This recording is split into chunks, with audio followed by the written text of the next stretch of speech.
Hello guys, आज के lecture में हम लोग रे डायग्राम देखने वाले हैं। तो आपसे रिक्वेस्ट है, आप एक ज्योमेट्री बॉक्स अपने साथ रखिए। उसमें आपका राउंडर होना जरूरी है। पेंसिल छोटी वाली जो हम लोग राउंडर में लगाते हैं वो, एक बड़ी पेंसिल या फिर एक नॉर्मल पेंसिल से हम लाइन वाइन बनाने वाले हैं वो, स्केल और इरेजर, ये चीज़ आपको जरूरत होने वाली है। अगर आपके पास नहीं है तो क्विकली यहाँ पे पॉज करके एक बार वो लेके आ जाइए। और आपके पास एक कॉपी होनी चाहिए या फिर एटलीस्ट 6 से 7 पेजेस होने चाहिए बेटा। तो ये चीज़ आप कर लीजिए फटाक से। चलिए, आई होप आपने ला लिया है। अब बेटा पहले क्विक रिवीजन लेते हैं, फिर अपन रे डायग्राम्स देखने वाले हैं आज, वो करेंगे।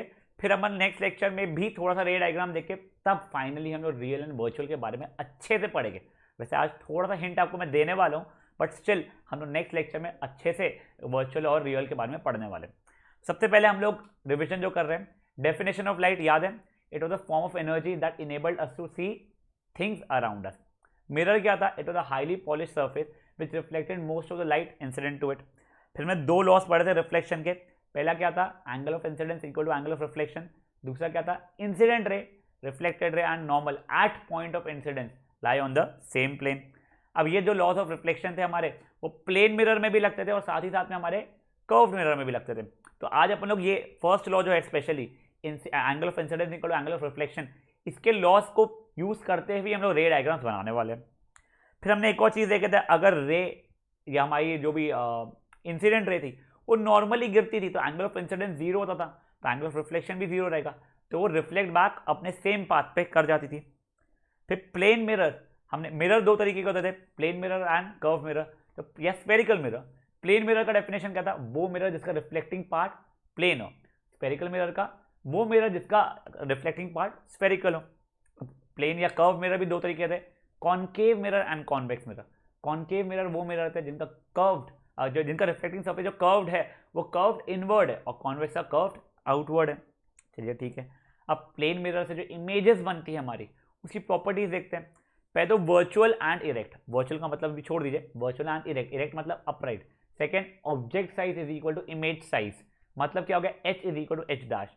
थर्ड था object distance is equal to image distance, मतलब यू इक्वल टू वी। और लास्ट वाला था लैटरली इन्वर्टेड। लैटरली इन्वर्टेड जो होता है वो ऐसा पलटा हुआ रहता है, लेफ्ट राइट राइट लेफ्ट हो जाता है। बेटा इसका एग्जांपल देखते हैं अपन, एम्बुलेंस जो उल्टा लिखा हुआ रहता है उस चीज़ में। बेटा ये वाला लैटरल इन्वर्जन हमारा कर्व्ड मिरर्स में भी होता है। चलिए ये भी सब कुछ ठीक है। फिर हम लोग आगे बढ़ते हैं। फिर हम लोगों ने देखा था कि हमारे जो कर्व मिरर होते हैं वो एक स्फेरिकल मिरर से आते हैं, ऐसा मान के चलते हैं, उसको मानते हैं। फिर हमने अलग अलग डेफिनेशन देखी थी। पहला क्या था? सेंटर ऑफ कर्वेचर, जिसे हम रिप्रेजेंट करते थे कैपिटल सी से। It is centre of sphere. देखिए क्या था definition? It is centre of sphere whose part the curved mirror is. इसे हम रिप्रेजेंट सी से करते थे। कॉन्केव मिरर में in front of the mirror होता था, कॉन्वेक्स मिरर में बैकवर्ड बिहाइंड द मिरर होता था। कहते हैं सेंटर ऑफ कर्वेचर मिरर का पार्ट नहीं होता, ये भी देख चुके थे हम लोग। फिर रेडियस ऑफ कर्वेचर, जिसे हम कैपिटल आर से रिप्रेजेंट करते हैं, उसका डेफिनेशन भी आसपास में चलता था। क्या था? It is the radius of the sphere whose part the curve mirror is. फिर पोल देखे थे हमने, इसे पी से रिप्रेजेंट करते हैं, वो क्या था? वैसे एक और सॉरी, वैसे रेडियस ऑफ कर्वेचर ना बेटा, आपका सी और पी के बीच के डिस्टेंस, यानी सेंटर ऑफ कर्वेचर पोल के बीच के डिस्टेंस को भी हम रेडियस ऑफ कर्वेचर ही बोलते हैं। डेफिनेशन में आप वो भी लिख सकते हो, it is the distance between centre of curvature and pole, but ये डेफिनेशन मुझे बेटर लगता है। ठीक है। पोल क्या होता है? It was centre of reflecting surface of a curved mirror, represent P से करते थे, वो मिरर के ऊपर लाई करता था। चलिए ठीक है। प्रिंसिपल एक्सिस क्या है? It is an imaginary line joining centre of curvature and pole. ठीक है। अब बेटा ये नॉर्मल होती है सेंटर, देखिए कोई भी लाइन जो सेंटर ऑफ कर्वेचर से मिरर पे जा रही ना वो नॉर्मल होती है। तो देखो प्रिंसिपल एक्सिस, नहीं देखिए बताता हूँ, कोई भी लाइन देखिए, अगर एक ऐसी लाइन मैंने बना लिया जो सेंटर ऑफ कर्वेचर से पास हो रही है, मान के चलते हैं, तो ये नॉर्मल हो जाएगी, यानी वो 90 डिग्री पे रहेगी। या ये ऐसी भी अगर रहती मान लीजिए तो ये भी नॉर्मल हो जाएगी। इसका मतलब क्या है? कुछ नहीं, वो उसका एंगल ऑफ इंसिडेंस जीरो होने वाला है। आज अपन कुछ तो भी देखने वाले इसके लॉ के समय, तब मैं आपको आपस में मेंशन करने वाला वो चीज़। ठीक है। फिर प्रिंसिपल फोकस, इसका डेफिनेशन इंपॉर्टेंट था। प्रिंसिपल फोकस क्या होता है? It is a point on principal axis where rays parallel to principal axis after reflection converge in case of concave mirror और diverge in case of convex mirror. इसी कारण से, क्योंकि converge करते हैं कॉनकेव मिरर में, इसलिए कॉनकेव मिरर को हम लोग कन्वर्जिंग मिरर भी कहते हैं, और कॉन्वेक्स में क्योंकि डाइवर्ज करते हैं इसलिए उसे हम लोग डाइवर्जिंग मिरर भी कहते हैं। फोकल लेंथ, जिसे हम स्मॉल एफ से रिप्रेजेंट करते हैं, वो क्या था? वो था distance between focus and pole. Relationship between radius of curvature and focal length क्या था? R is equal to 2f। Aperture फुद्दू सा है, क्या है, डायमीटर ऑफ रिफ्लेक्टिंग सरफेस। ये सब चीज़ें हो गई। तो ये 7 चीज़ें हम लोगों ने देख लेते हैं, इनके डेफिनेशन हमें याद रखना ज़रूरी होता है। फिर हम लोगों ने एक चीज़ देखी थी आखिरी, कि हम प्लेन मिरर को कर्व मिरर बोल सकते हैं, बस ऐसा रहेगा कि उसका रेडियस ऑफ कर्वेचर इनफाइनाइट रहने वाला है। फेयर लिया। चलिए अब हम आगे बढ़ते हैं। अब आज हम लोग देखने वाले हैं रे डायग्राम्स कैसे बनाना है। बट रे डायग्राम्स देखने के पहले आपको रूल्स पता होना जरूरी है। तो चलिए फटाक से पहले हम रूल्स देख लेते हैं। अब देखो, आपको अभी कुछ बनाना नहीं है, मैं सिर्फ आपको समझा रहा हूँ, मैं फ्री हैंड बता रहा हूँ आपको।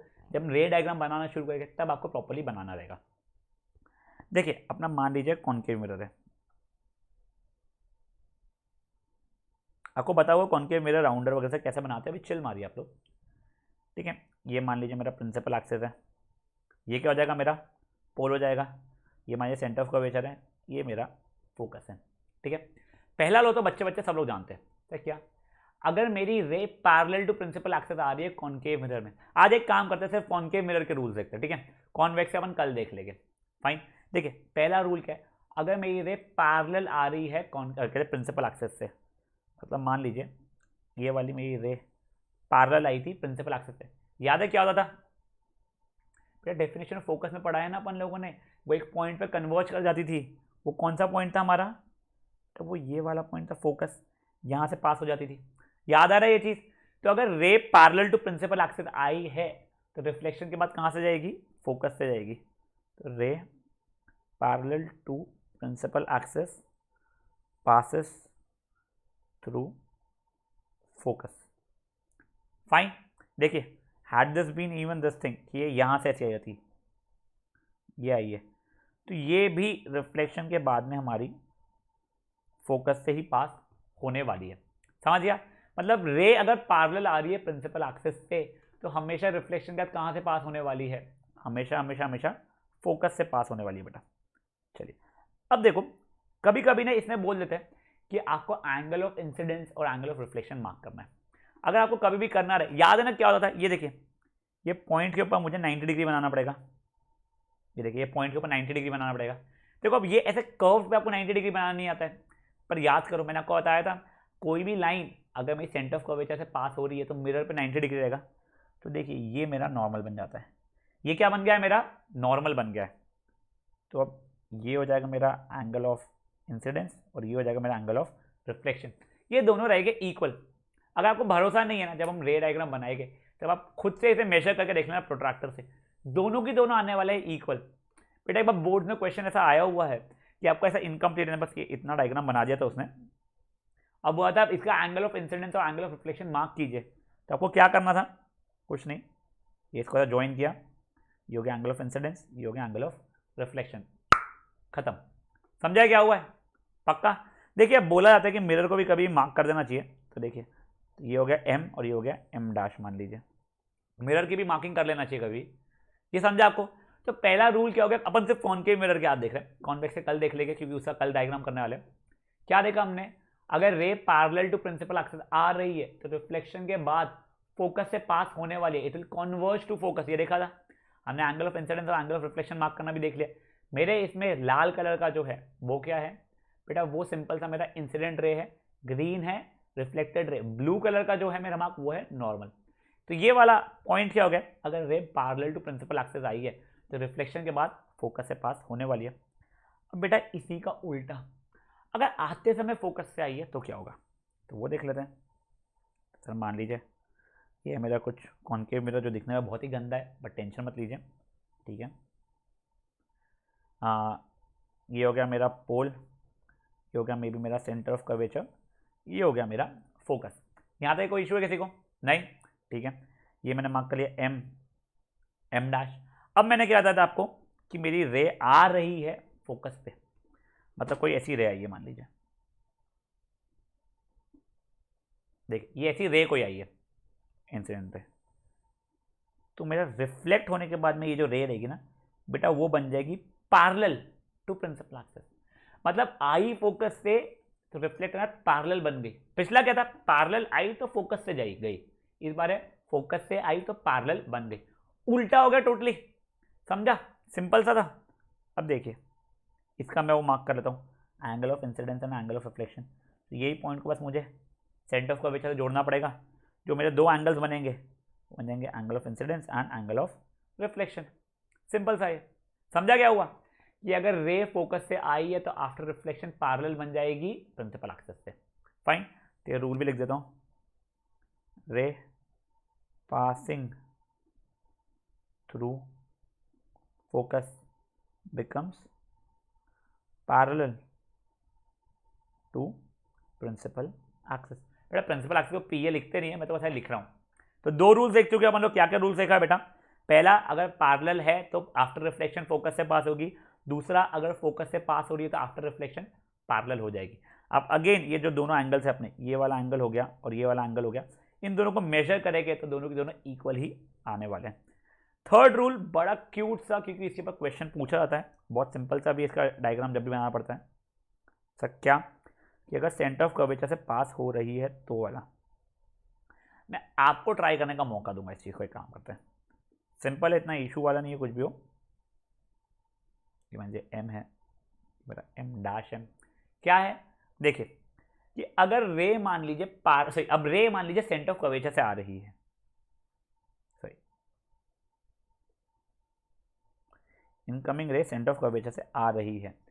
अब आप खुद सोचिए पॉज करके आराम से कि आफ्टर रिफ्लेक्शन ये कहां पे जाएगी। आपको हिंट दे रहा हूं, आपको सिंपल से हिंट दे रहा हूं।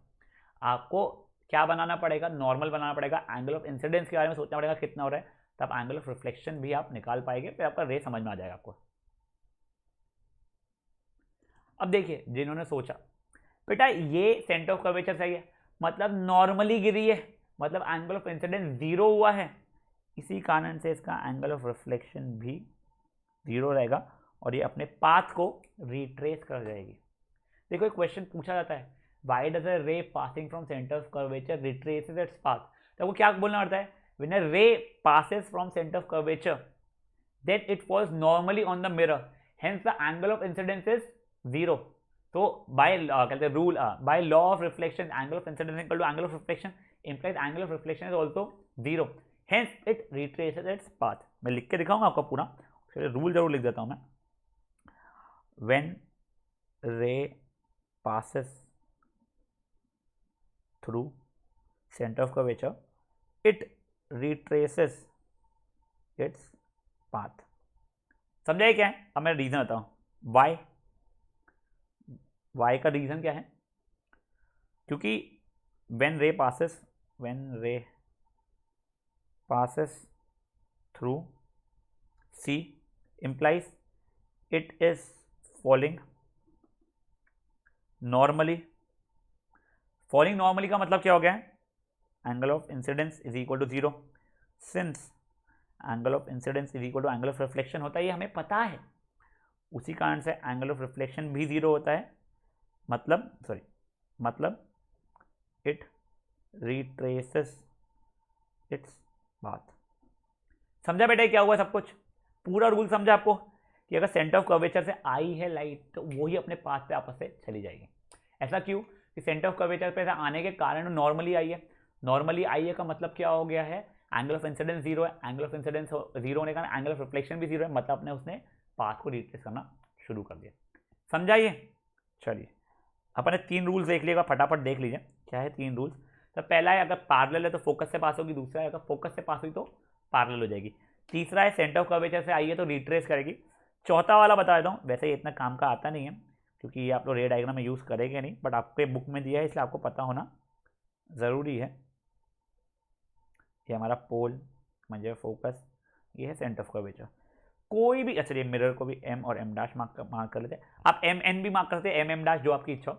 देखिए कोई भी रे अगर पोल के ऊपर इंसिडेंट है ऐसा, तो कुछ भी नहीं, जितना एंगल ऑफ इंसिडेंस यहाँ से फॉर्म हो रहा है, तो ये कैसे एंगल ऑफ इंसिडेंस फॉर्म हो रहा है हमारा? देखिए ना बेटा ये नॉर्मल है तो एंगल ऑफ इंसिडेंस हो गया, उसके ही हिसाब से एंगल ऑफ रिफ्लेक्शन को भी वो फॉर्म कर लेगी। समझा ये चीज़ क्या हुआ? पक्का? तो एट पोल अगर आई है वो follow angle of incidence equal to angle of reflection वाला रूल, खत्म, और कुछ भी नहीं है चीज। 4 रूल समझ गए आप लोगों को? पक्का? मैं सजेस्ट करूंगा कि एक बार यहाँ पे आप लोग पॉज कीजिए और खुद से एक बार 4 रूल का मैं सोच लीजिए, आपको 4 रूल में कोई इशू वगैरह तो नहीं है। यहाँ पे एरो बनाना वैसे मैं भूल गया था, सॉरी, तो ये मैं एरोस बना देता हूँ इसके, ये देखिए ये वाला, ठीक है। तो यहाँ पे एक बार पॉज करके आप इस चीज़ को अच्छे से सोच लीजिए।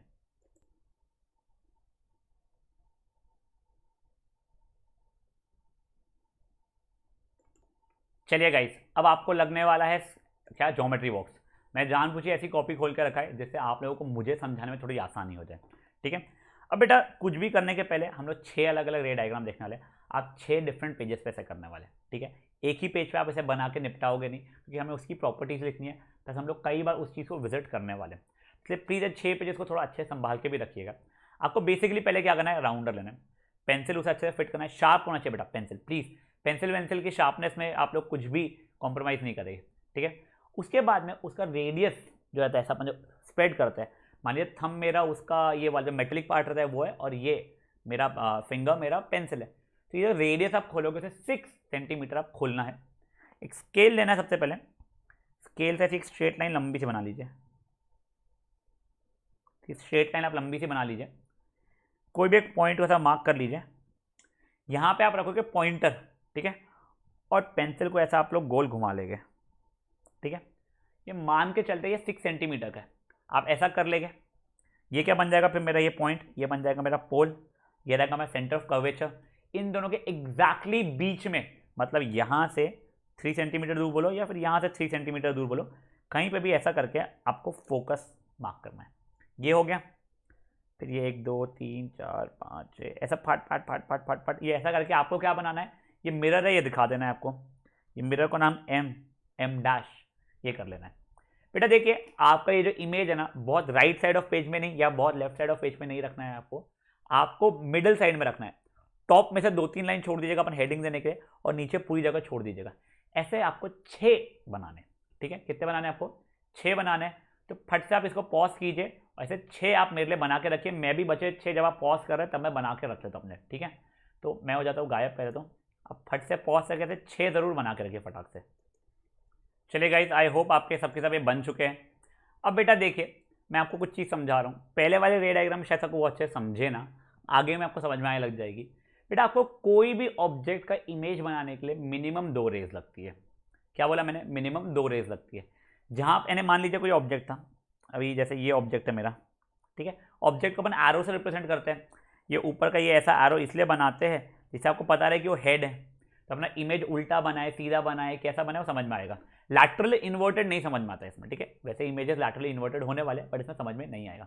तो अब क्या करते हैं, अपन एक रे ऐसा लेके जाते हैं, उसका कहीं रिफ्लेक्शन होता है कुछ से मान लीजिए, फिर दूसरा रे कुछ ऐसा लेके जाते हैं, उसका रिफ्लेक्शन अगर मान लीजिए यहाँ मिल रहा है, तो मतलब ये वाला जो पॉइंट था मेरा वो यहाँ बनना शुरू हो जाएगा।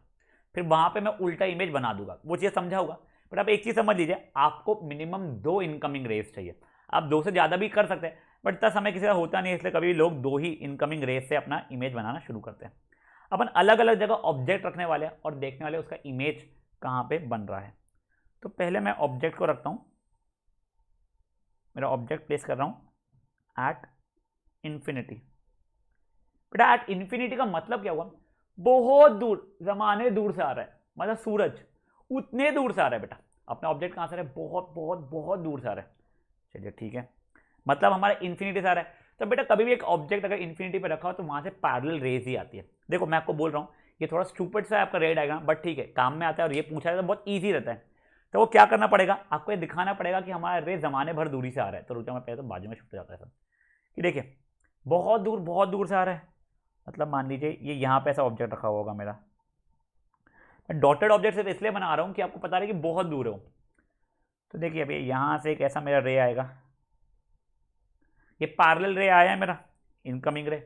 रिफ्लेक्शन के बाद कहाँ पे से जाएगा, पास होगा ray parallel to principal axis after reflection passes through focus. हो जाइए, अच्छी लाइन नहीं बनी है, ये कुछ ऐसा हो जाएगा। अब देखिए वैसे जो मैंने बताया था आपको दूसरा रे भी मैंने यहाँ से ऐसा कुछ लेना चाहिए था, बट ये इन्फिनिटी वाले में थोड़ा सा अलग है, आप रट के चलिए। यहाँ से भी अगर मैंने एक लाया रे, तो दूसरा कलर ले लेता हूँ, ये लाया, तो ये भी आफ्टर रिफ्लेक्शन कहाँ से पास होने वाला है मेरा, वो भी फोकस से ही पास होने वाला है। देखिए दोनों पॉइंट्स यहाँ मिल रहे हैं, जहाँ पे पॉइंट्स मिलते हैं वहाँ पे इमेज बनना शुरू होता है। तो देखिए उसका सर भी यहीं मिल रहा है और पैर भी यहीं पे मिल रहा है। तो सर और पैर दोनों ही जो ना एक ही पॉइंट पे बन रहे हैं, कौन से, फोकस। मतलब इमेज इतनू सा बनने वाला है, पॉइंट साइज बनने वाला है। कहाँ बनने वाला है इमेज? इमेज बन रहा है हमारा एट फोकस। तो वो चीज़ मैं लिख देता हूँ। तो मेरा इमेज, चलिए नीचे लिख देता हूँ मैं, इमेज बन रहा है मेरा एट फोकस। साइज क्या है मेरी? देखिए ये इमेज का लोकेशन था, इतना बताऊँ, इमेज का, इमेज लोकेशन क्या है मेरी? वो बन रहा है एट फोकस। साइज क्या है मेरे इमेज की? बहुत ही छोटा हो गया, अरे यार मैं बीच में आ रहा हूँ, सॉरी, बहुत ही छोटा सा बन रहा है, इतू सा, मतलब हाईली डिमिनिश्ड। मतलब अगर 5 सेंटीमीटर का भी ऑब्जेक्ट है तो भी इतू सा बन जाएगा आपका। जैसे हाईली डिमिनिश्ड, डिमिनिश्ड मतलब छोटा हो जाना, यानी कुछ पॉइंट साइज बन रहा है आपका। समझा ये चीज? दूसरी चीज बेटा, ये रियल इमेज बन रहा है। तो इसका मतलब कैसे हुआ? रियल आपको वैसे पता नहीं है, पर देखो रियल इमेजेस वो इमेज होता है जो हम स्क्रीन पे कैप्चर कर सकते हैं। देखो मैं थोड़ा थोड़ा हिंट देना शुरू कर रहा हूँ। क्या कर सकते हैं? स्क्रीन पे कैप्चर कर सकते हैं। उससे बेटर डेफिनेशन क्या है? रियल इमेजेस वो है जिसमें रेस एक्चुअल में मीट कर रहे हैं। तो ये देखिए, ये जो मेरा ब्लैक कलर का रे था रिफ्लेक्टेड वाला, मतलब ये वाला, और जो ग्रीन कलर का रिफ्लेक्टेड रे था मतलब ये वाला, देखिए इस पॉइंट पे एक्चुअल में मिले। जहाँ पे रियल में या एक्चुअल में मिलते हैं वो इमेजेस को बोला जाता है रियल इमेजेस। थोड़ी बहुत चीज़ें आपको समझ में आने लगेगी, थोड़ा चिल मारिए। तो अपना इमेज कैसा हो गया है? ये है हमारा, अच्छा, रियल इमेज। कैसा इमेज है हमारा? Real and inverted. अगर हमारा कभी भी इमेज रियल बन रहा है तो पक्के से वो इन्वर्टेड बनने वाला है। ये रट के चलिए, आपको सेकंड इसमें और अच्छे से समझेगा, प्लीज मेरे पर भरोसा रखिए। अभी क्या करना है आपको? ये खुद से बनाना है। राउंडर से आप पूरा बना चुके हैं। दूर से जैसा ऑब्जेक्ट लिया मैंने डॉटेड, आपने ऑब्जेक्ट दिखा देना। ऊपर हेड से एक लाना, रिफ्लेक्ट करके फोकस से पास करना। दूसरा नीचे टेल से एक लाना, रिफ्लेक्ट करके फोकस से पास करना। ये फोकस के ऊपर आप डॉट बना देना, ठीक है। अब ये देखिए, जो ऑब्जेक्ट वगैरह भी जो होते हैं ना, अपने ऑब्जेक्ट को भी अपने कभी मार्क करना चाहिए। तो मान लीजिए मैंने हेड को ए बोल दिया और जो टेल या फिर जो बॉटम है उसको मैंने बी बोल दिया। ये देखिए ऐसा था। तो ये जो इमेज है यहीं पे बन रहा है मेरा एट एफ, तो यहीं पे ए डैश रहेगा और बी डैश भी यहीं रहेगा, उल्टा रहेगा क्योंकि इन्वर्टेड बनने वाला है। तो ऊपर बी डैश लिखोगे, नीचे ए डैश लिखोगे। ए डैश बी डैश आपकी इमेज रिप्रेजेंट करिए। मैं जानता हूँ आपको बहुत चीज़ें नहीं समझा होगा, आई कैन अंडरस्टैंड, बट थोड़ा मुझे भरोसा रखिए, आपको नेक्स्ट में बहुत चीज़ें बहुत क्लियर होने वाली है। फाइन। तो फट से अभी आपको क्या करना है, ये वाला तो बनाना है, फिर से इसकी प्रॉपर्टीज लिखनी है। तो इसको करो आप लोग फट से पॉज, ठीक है। यहाँ पे मैं गायब होता हूँ, पॉज कीजिए इसको और ये पूरा का पूरा आप ऐसा बना लीजिए। छापना तो है नहीं, छाप पाओगे भी नहीं, आपको राउंडर स्केल पेंसिल से करना है, कर लीजिए।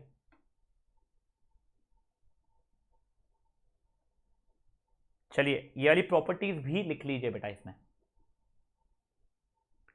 बेटा देखो, अब ये चीज़ ध्यान रखना, आपको जो इनकमिंग रे वगैरह है उसके एरोज बनाना बहुत ज़रूरी है। मतलब ये सब कुछ चीज़ें देखिए, ये वाले, ये सबके आपके एरोज बनाना बेटा बहुत ज़रूरी होता है, तो आप एरोज बना लीजिएगा, ठीक है।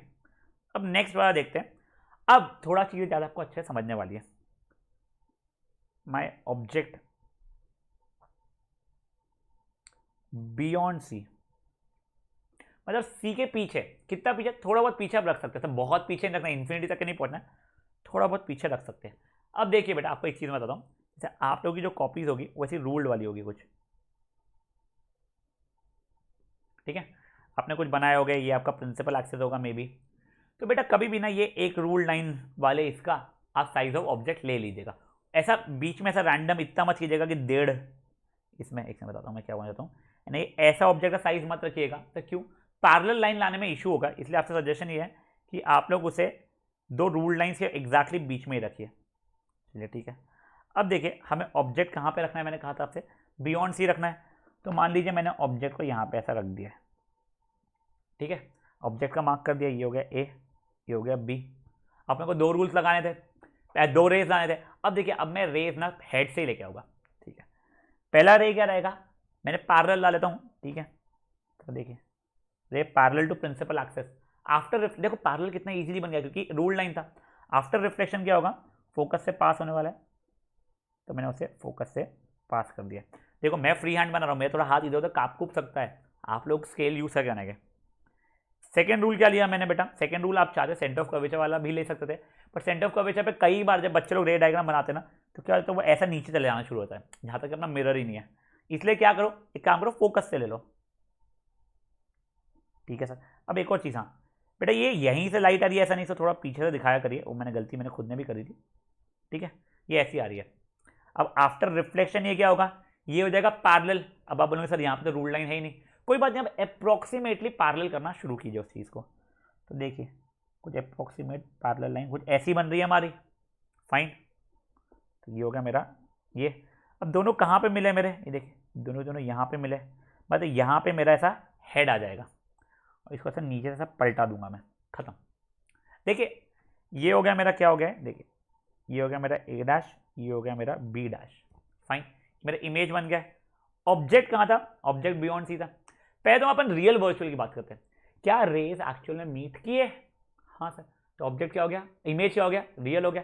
देखिए अपने आप उल्टा बना है मेरा इमेज, क्योंकि देखिए ये जो मेरा पैर जो था ना इसका, ये पैर तो इसके बेस पे बनने वाला है यहाँ पे, समझा ये चीज़ आपको। देखो अपने आप रियल इमेज इन्वर्टेड रही, अपन लास्ट वाला देखिएगा वर्चुअल बनने वाला है, उसमें देखना अपने आप इरेक्ट रहने वाला है।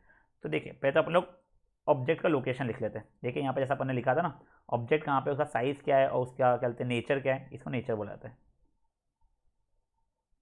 ये नेचर अगर आपने लिखा नहीं था, मैं गलती से भूल गया था, आप लिख सकते हैं, ठीक है, साइज नेचर सबका आप लिख सकते हैं। अब देखिए अब ऑब्जेक्ट इमेज का लोकेशन क्या है मेरा, देखिए वो बिटवीन सी एंड एफ बना है, image location is between b slash डब्ल्यू को between black and white between बोलते हैं, बिटवीन सी एंड एफ, ठीक है।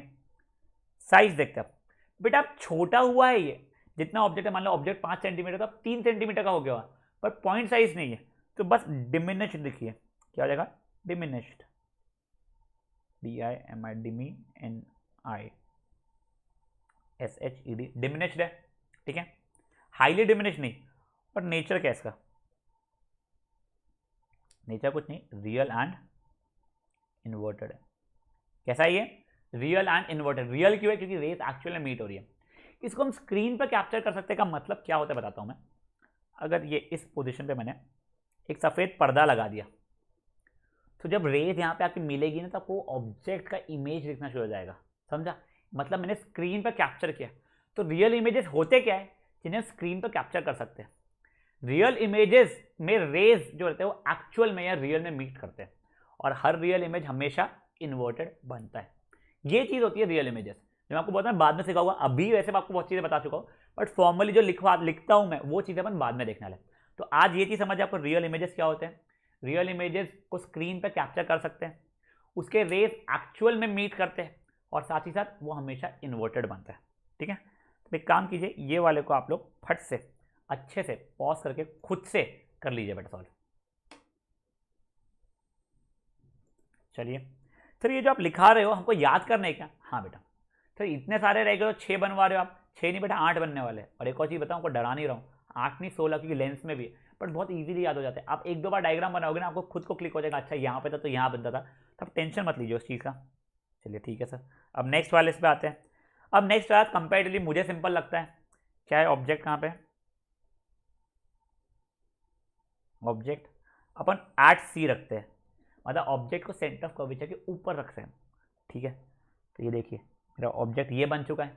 ऑब्जेक्ट का नाम क्या आता है, कुछ ए और बी ऐसा नाम है मान लीजिए। पहली रे मैंने लाई, पहली रे आई parallel to principal axis. After reflection कहाँ से पास होगी वो, आफ्टर रिफ्लेक्शन बेटा वो सेंटर ऑफ फोकस से पास हो जाएगी आपकी। चलिए ठीक है। और दूसरी रे क्या है, मान लीजिए मैंने लिया पासिंग थ्रू फोकस, ठीक है। तो ये भी आफ्टर रिफ्लेक्शन कहाँ से पास होगी, ये आफ्टर रिफ्लेक्शन पैरेलल हो जाएगी। अब बेटा ये दोनों जहाँ मिल रही है वहाँ पे इमेज बनना था। अब आप एक चीज़ नोटिस करोगे कि वो मिल रही है एग्जैक्टली सी के नीचे, आपका ये इमेज ये ऐसा बन जाएगा और सेम साइज का बनेगा।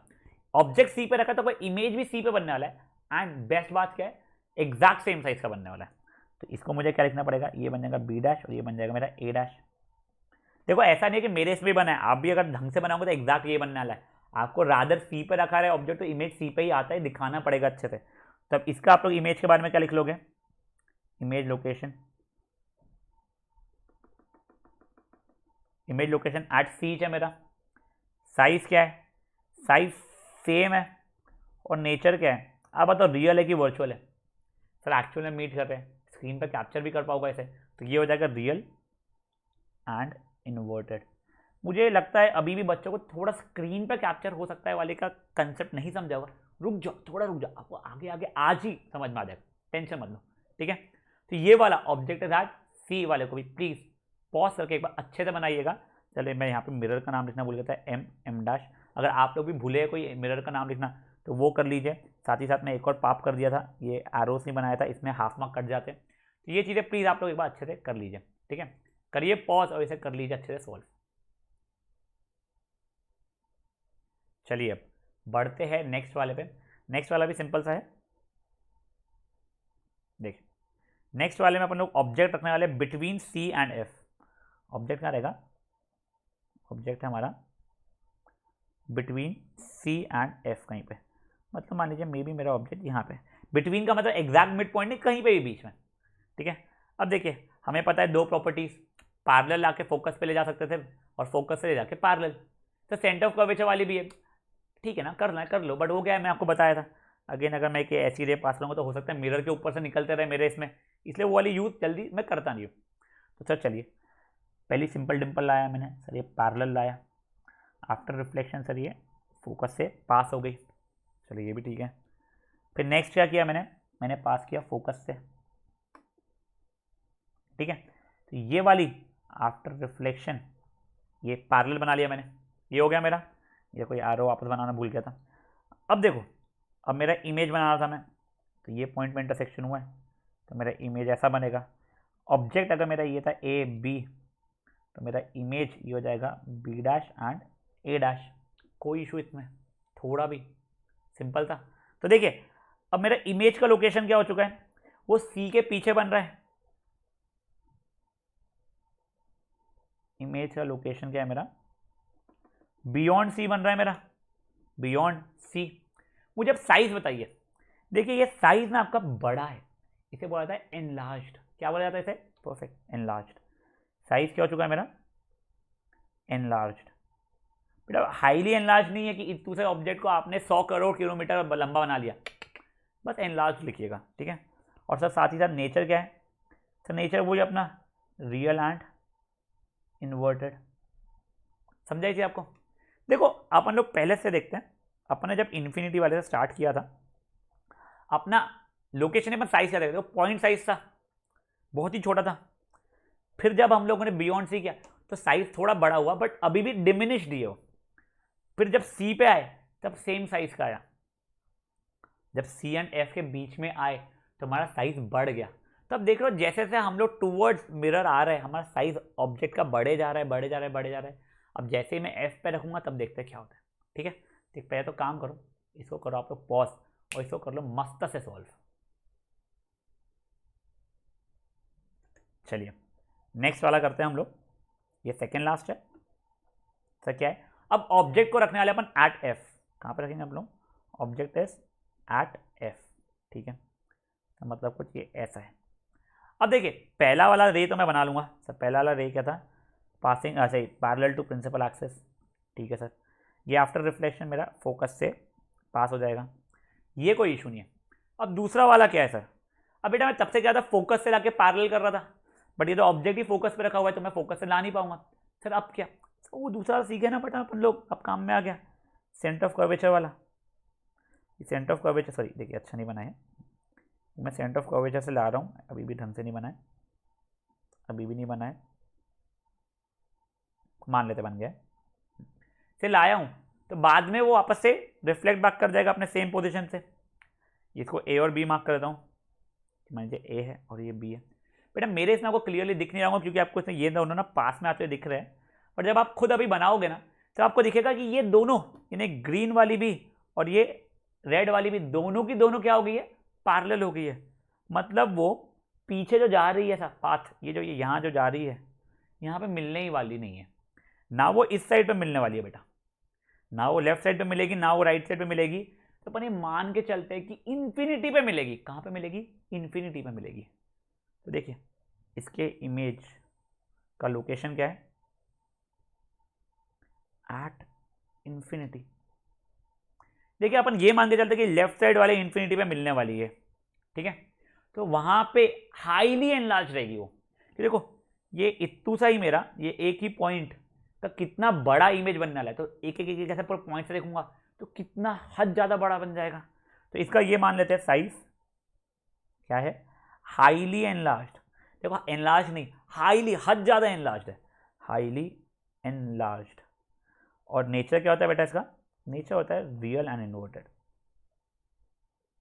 इसमें मैं आपको रियल और इन्वर्टेड क्यों बहुत अच्छे से एक्सप्लेन नहीं कर पाऊंगा, तो इसको रट लीजिए, बिल्कुल टेंशन मत लीजिए इस चीज का, ठीक है बेटा। इसको कीजिए पॉज, एक बार कर लीजिए सॉल्व।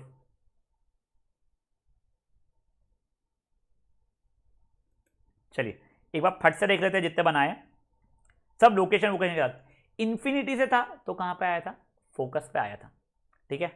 अब वही चीज यहां पे देखिए, अगर फोकस पे है मेरा ऑब्जेक्ट तो इमेज कहां बन रहा है, उल्टा हो गया डायरेक्टली, इन्फिनिटी पे बन रहा है। चलो बढ़िया, ये देखिए यहां पे हाईली डिमिनिश्ड पॉइंट साइज था, और सर यहां पे जो अपना पांचवा वाला है हाईली एनलार्ज्ड था, उल्टा हो गया।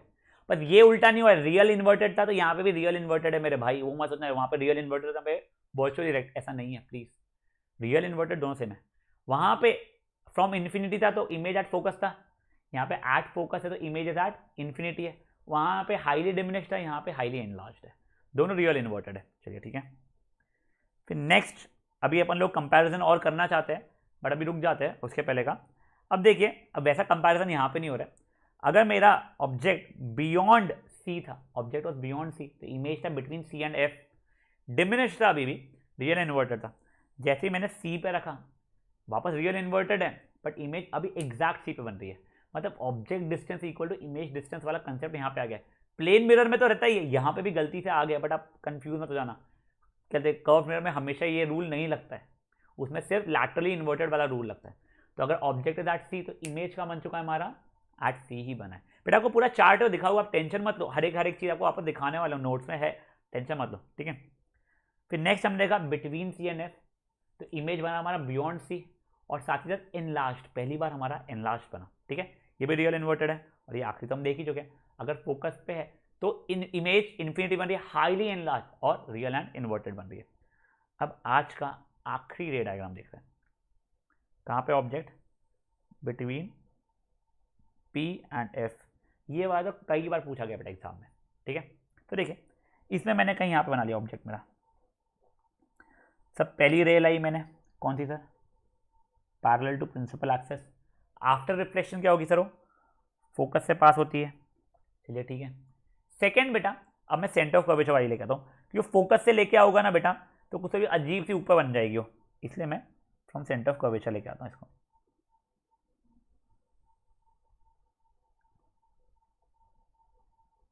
तो देखिए ये अच्छी नहीं बनी, रुक जाइए इसमें।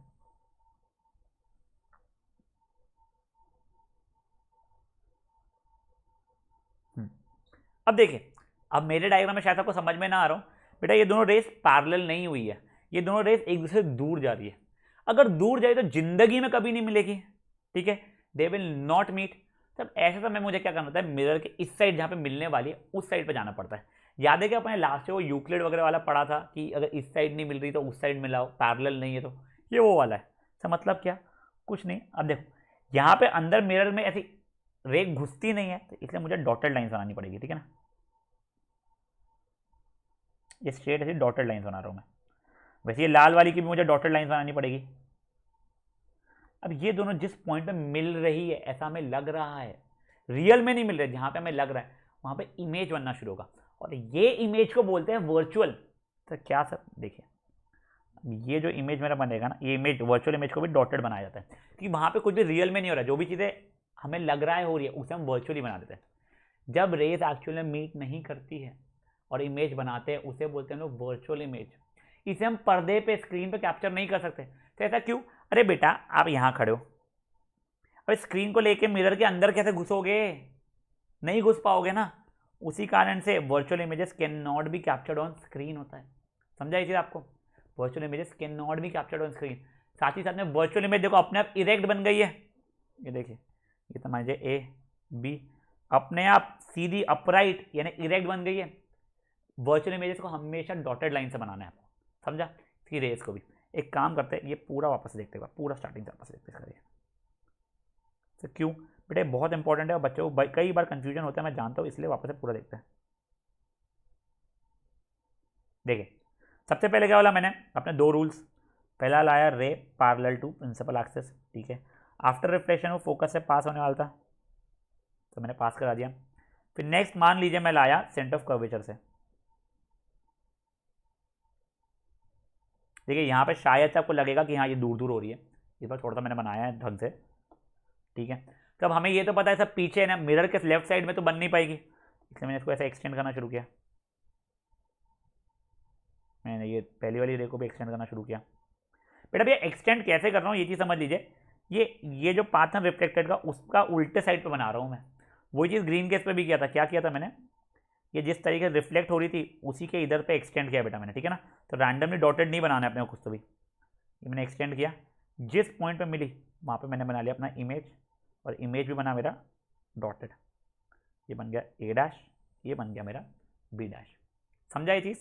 देखो अब इसकी प्रॉपर्टीज लिख लेते हैं। अब इमेज कहाँ बनी है, बिहाइंड द मिरर बनी है। अब देखिए ये फ्रंट ऑफ द मिरर में नहीं बन रही है, अब मिरर के पीछे बन रही है, तो इसे बोलेंगे इमेजेस बिहाइंड द मिरर। चलिए सर ये तो ठीक है। साइज क्या है बेटा, साइज देखिए साइज बढ़ गया है हमारा, एनलार्ज्ड है। और हमारा नेचर क्या है, देखो नेचर क्या है, वर्चुअल है। ये रेस एक्चुअल में मीट नहीं हुई है, रेस अपीयर्ड टू मीट थी, रेस एक्चुअल में मीट नहीं हुई है, रेस पीछे अपीयर टू मीट हो रही है, और हम स्क्रीन पर कैप्चर नहीं कर पाते इसको। तो रेज अपीयर टू मीट वाले को बोलते हैं वर्चुअल, या फिर the images which can not be captured on screen, उसको बोलते हैं वर्चुअल। और ये देखिए वर्चुअल है, इसी के कारण ये साथ ही साथ में इरेक्ट भी है। समझ गया? तो बेटा यहाँ पे करना है अगेन पॉज, और इसको प्लीज बहुत अच्छे से बना लेना है बेटा।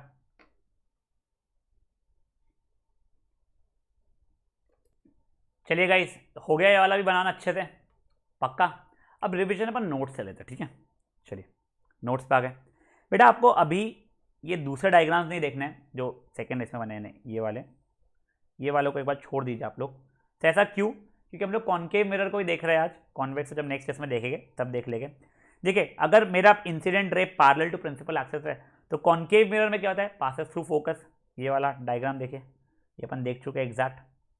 नेक्स्ट अगर पासिंग थ्रू फोकस है कॉन्केव मिरर में, तो वो क्या होता था, पैरेलल बन जाता है प्रिंसिपल एक्सिस से। ये चीज़ भी अपन देख चुके हैं। थर्ड क्या कहते हैं, अगर सेंटर ऑफ कर्वेचर से आई तो रिफ्लेक्ट बैक करती थी उसी पाथ से। और चौथा सिंपल सा क्या था, अगर पोल पे तो angle of incidence equal to angle of reflection हो जाएगा, जो अपने को करना नहीं है कुछ भी अभी। चलिए ठीक है, अब अपन इमेजेस बना के देखे थे। पहला ऑब्जेक्ट अपन ने इन्फिनिटी पे रखा था, तो इमेज क्या बनी थी हमारी, एट एफ बनी थी। हमारा साइज क्या था, हाईली डिमिनिश्ड पॉइंट साइज था। इमेज से रियल एंड इन्वर्टेड, उसका बना के दिया है मैंने।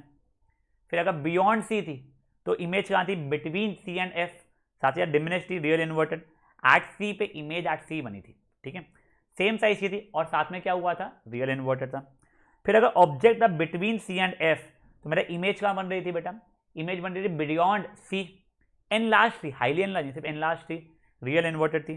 अगर एट एफ था तो इमेज बन रही थी मेरी एट इन्फिनिटी, हाईली एनलार्ज थी और रियल इन्वर्टेड थी। अब between C and P and F, तो देखिए बिहाइंड द मिरर बनी है, वर्चुअल एंड डायरेक्ट है और एनलार्ज्ड है, ठीक है। अब बेटा देखिए यहाँ पे भी लिखा है, जैसे जैसे हम लोग ऑब्जेक्ट को क्लोजर ला रहे हैं मिरर से, वैसे वैसे हमारा साइज बढ़ता है, टिल जब हम लोग फोकस पे जाएगा। फोकस से पोल पे लाओगे तो आपका साइज कम हो जाएगा, तो अपन उसकी बात नहीं कर रहे। इन्फिनिटी से लेके फोकस तक के जैसे जैसे आप ऑब्जेक्ट को मिरर के पास लाते हो, तो आपके इमेज का साइज बढ़ता है। फाइन टिल, सिंपल है सब चीज़ें। देखिए अब देखो आपको चार्ट को बैठ के रटना नहीं पड़ता है, आपको याद ना था, ठीक है। इन्फिनिटी पे ऑब्जेक्ट तो फोकस पे था, रियल इन्वर्टेड था और पॉइंट साइज था। बियॉन्ड सी रखा था तो मेरा कुछ सी और एफ के बीच में मिला था। चलिए ठीक है, तो ये वाला भी कैसा था सर, बियॉन्ड सी का सी एंड एफ के, तो डिमिनिश था, रियल इन्वर्टेड था। एट सी रखा था, एट सी, ये वाला रटिए, एट सी तो इमेज भी at C, same size, real inverted, ठीक है। फिर सर था between C and F object, तो बियॉन्ड सी हमारा इमेज, देखो बियॉन्ड सी से between C and F, and between C and F से बियॉन्ड सी। पहले वाले में हमारा डिमिनिश था, बाद वाले में एनलार्ज था, दोनों रियल इन्वर्टेड है। एट एफ तो इमेज एट इन्फिनिटी, जैसे ऑब्जेक्ट एट इन्फिनिटी तो इमेज एट एफ था ना, वैसे ही कि अगर ऑब्जेक्ट इज एट एफ तो image at infinity, highly enlarge, real inverted. और सबसे important between p and f, between pole and focus, तो image was enlarged, virtual and direct, और पीछे बनी थी मिरर के। समझाए बेटा? इसको रटना नहीं है, आप 2 बार डायग्राम बनाओगे ना, आपको खुद को दिमाग में याद आ जाएगा, अच्छा यहाँ का यहाँ, यहाँ का यहाँ, ऐसा होता था। और क्या देखा, जैसे जैसे हम लोग ऑब्जेक्ट को पास ला रहे हैं, इमेज का साइज बढ़ रहा है, साथ ही साथ इमेज दूर जाना शुरू हो जाता है। तो जैसे ऑब्जेक्ट का डिस्टेंस कम करते हैं हम लोग, वैसे वैसे इमेज का डिस्टेंस बढ़ना शुरू होता है। इमेज का जैसे जैसे ऑब्जेक्ट को पास लाते हैं तो इमेज का साइज भी बढ़ता है, बट कहाँ तक है, टिल फोकस तक। समझा ये चीज? तो गाइस प्लीज, अभी तो आपने कर लिया है, एक और बार मेरे लिए प्लीज आपसे हाथ जोड़ के विनती है, प्लीज एक और बार ये रे डायग्राम को प्रैक्टिस कर लीजिएगा। आता है तो 3 से 4 मार्क का आता है, और कई क्वेश्चन इसके बाद पूछे जाते हैं, बस आपको पता होना चाहिए कि ऑब्जेक्ट यहाँ है तो इमेज कहाँ बन रहा है वगैरह। ठीक है, तो चलिए गाइस, थैंक यू।